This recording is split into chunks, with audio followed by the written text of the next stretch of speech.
What is going on, you guys? My name is Rayge, and we are back today with a quick overview video of the best Incursion raid teams that you should be building right now, as I have proved right here that it has successfully worked in our most recent 100% push in the difficulty 4 for Incursion. So having said that, guys, the reason why I wanted to make this video is because this is still fresh in our mind, having completed the 100% push. Now we're doing difficulty 5 and actually consistently coasting through that 75-80% daily range. So super proud of our alliance, but while this information is fresh in my mind, I want to document this, but as well showcase for you guys the teams, the power levels, and as well kind of where I stand in terms of damage, and showing you that, you know, at the end of the day, it is about building a quality roster as opposed to having many available characters to be able to partake in this, especially with difficulties 4 and 5 actually needing the T2 ISO Blue 4. It's really important that we're investing in the right characters so that way your gear is effectively and efficiently being utilized. So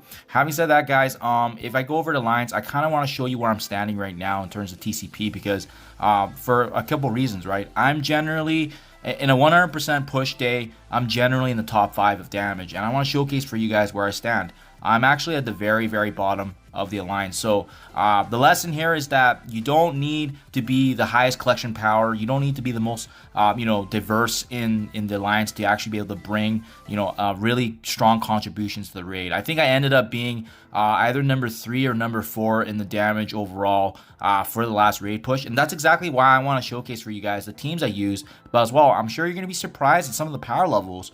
So having said that, let's get right to it. So you guys, you can see, slowly working my way up. Me and SJ are always on the very bottom, but I mean, we definitely bring our contributions because of the quality rosters that we've built up. And again, it's not about collection power, it's about how you play the nodes and the synergies of the teams that you're utilizing. So just a quick recap as well, when you guys are going through the Incursion raids, keep in mind, it's breaking out into several sections, right? It starts off with the Mutant Section, followed by Bio, then we got Skill, and then Mystic, which has been reformed now and pretty big because with the Bifrost team, they've made a joke about it. But I want to showcase for you guys a Valley team that still works even without the full Bifrost. And lastly, it's the Tech Section that usually is at the end, and it requires the most work and involvement just because of the fact that we don't really have a true tech answer right now. But I want to show at least what worked for me.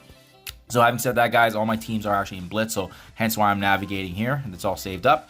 Okay, first and foremost, Mutant Section.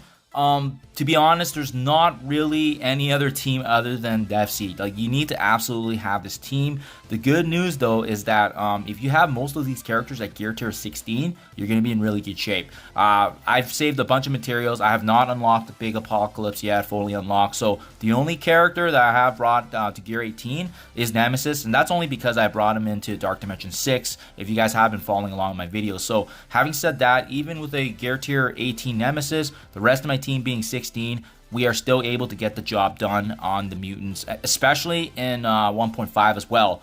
So for sure, if you guys are building and trying to push towards a 100%, it still works in 1.5. Who knows if that's going to be the case in 1.6. But having said that, I will say though, I don't sim the nodes just because I think I'm at that borderline mark where there's a chance you can sim successfully, but I don't want to take that chance there. So typically in the mutant nodes, I do actually play through it manually. However, it only takes me a couple minutes because the DevC synergy is just absolutely phenomenal. They have amazing value, and I can honestly see them even succeeding at these similar levels in 1.6. So not having any issues whatsoever right now in 1.5.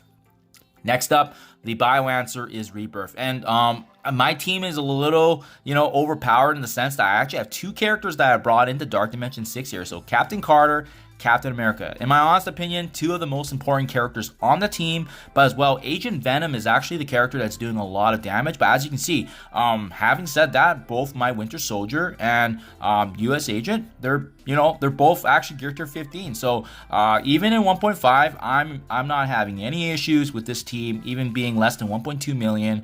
And I will say, nodes 1, nodes 2, I have to play manually. I have to watch who I'm crowd controlling, ability blocking. But otherwise, if I have the cooldowns ready to go, the boss node, I can actually sim it. So if you have all the cooldowns, even at this power level, this team can get the job done, which is sweet. Great value. Again, Gear Tier 18s on Captain America and Carter, but I feel like I could have done it lower anyways.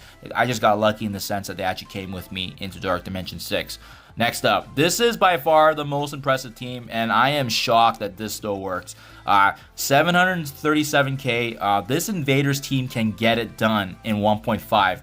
And mind you, nodes 1, nodes 2, I have to play it manually, but if you have all the cooldowns ready to go, yes, the boss node can also be simmed at even such a low power level, guys. So, you see Bucky, Union Jack, Iron Fist, World War II, all three of them being Gear Tier 15. And it's only Captain America, World War II, and Nick Fury that's actually at the 16 level. And yes, they can actually sim the boss node.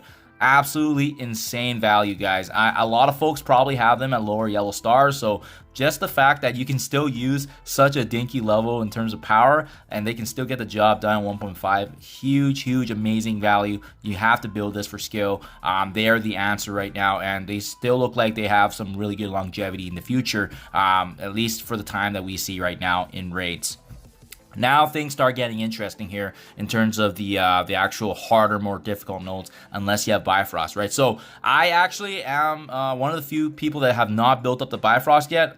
There's a huge investment in Mystic Gear. I am looking towards Dark Dimension 6, so I'm always planning ahead, hence my conservatism. But having said that, I mean, Icarus and Cersei have always been some of my most powerful characters, so it makes sense that they're Gear Tier 16 naturally. Deathpool as well. Deathpool giving energy, it makes sense to have her high, but as well, if you need Apocalypse unlock as well as the fully unlocked one later on, Deathpool is naturally going to be a higher character. So for my first team, there's a couple reasons why there's a couple teams that are different here. The first node of Mystic, I do bring in Morgan Le Fay with Val. The combination of these two can allow me to one-shot it, and again, the beauty of it is that I do not need a Bifrost full team.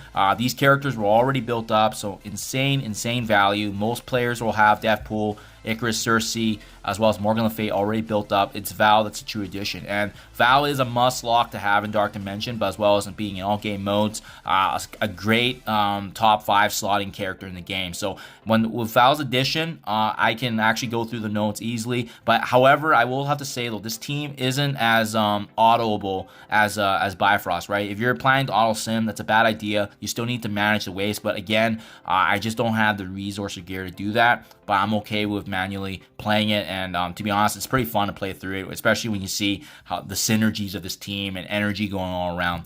That leads me now into next node being node 2 for Mystic, and typically this is the harder node, but yeah, I did a minor adjustment, swapping Spider Weaver here, which a lot of folks will have built up, obviously for the Apocalypse unlock, but as well needing the fully unlocked version.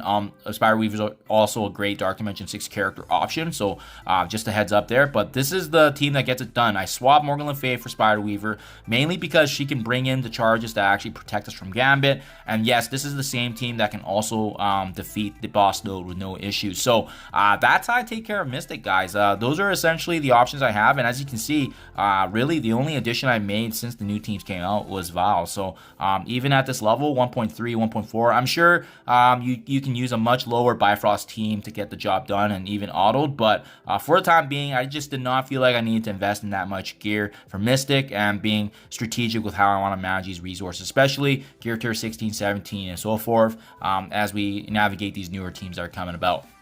So that leads me now to the hardest section in the game. And I feel like a lot of players have been misled in terms of what teams should and shouldn't be used, right? Bionic Avengers is the go-to tech raid team that we've seen in Doom raids. Are they still the answer? Absolutely not. Even in 1.5, I am still having success with this team. However, I do admit the enemies are stronger, so I got to be mindful of that. But this is the team that I used for 1.4, getting the 100% push, and I actually soloed all 3 nodes. So nodes 1, nodes 2, boss node, and was able to get that job done with the same team. So it's Hulkbuster, Vision, Vision, Doctor Doom, and Kang. And again, most folks are going to be bringing in Kang because of Dark Dimension 6, so you're going to have him naturally built. The most important 2 characters for the tech nodes, surprisingly enough, has nothing to do with the Bionic Avengers. It's actually Doctor Doom and Kang. If you have both of them built up, they're going to be the reason that you can get through the tech nodes. So everyone has that misconception here that you actually need the Bionic. No. It's actually the supporting cast of Doctor Doom and Kang that's going to be doing all the work, while Hulkbuster, Vision, and Vision provide support, being able to take away Turn Meter, blind the Iron Fist, and so forth, being able to ability block. At the end of the day, Kang and Doom need to be built up so they can do the burst of damage that's needed to actually take down those waves. Even better if you have Dr. Doom and Kang as high as possible, or if you're planning to bring them into Dark Dimension 6. Having said that, this same team gets the job done for Nodes 1 and Nodes 2. Finally, Nodes 3. So a couple of things, the boss node for tech, a couple of things you can do. You can bring in the same team. I've definitely done it before. It just takes a couple of attempts, revives, but I know I've tried experimenting to see if I can do some other strategies as well. Kestrel is actually a nice option. Kestrel can go in as well as a slot-in placement for potentially Hulkbuster or Vision, and she can prevent the revive of Dark Phoenix, which is kind of nice. I've seen folks using Shuri for the defense up and energy as well. But at the end of the day, Dr. Doom and Kang remain to be the most important characters, so make sure you build them up. And if you have them built up, that's when you can actually make some meaningful progress in the tech nodes, guys. So there you have it. Again, nothing's too crazily overbuilt. I think the most overtuned area is actually my Mystic, but for obvious reasons, there's just some really stacked characters in that. But yeah, we were able to get the job done, and these are kind of the power levels you're looking at here, which is pretty bonkers because, like I said, you don't need everybody at gear tier 17 and 18 to actually get through it. And now we have been pretty consistent with 1.5 for the last couple of days here. So hope this helps you guys. Hope this shares some insight that it is about the quality teams that you can utilize to get further in your pushes and knowing how to play those nodes. So I will link some videos in the description below if you guys are having issues with some of the nodes. But as always, I do appreciate your support. Hope this helps. Thank you, and I'll catch you guys in the next one.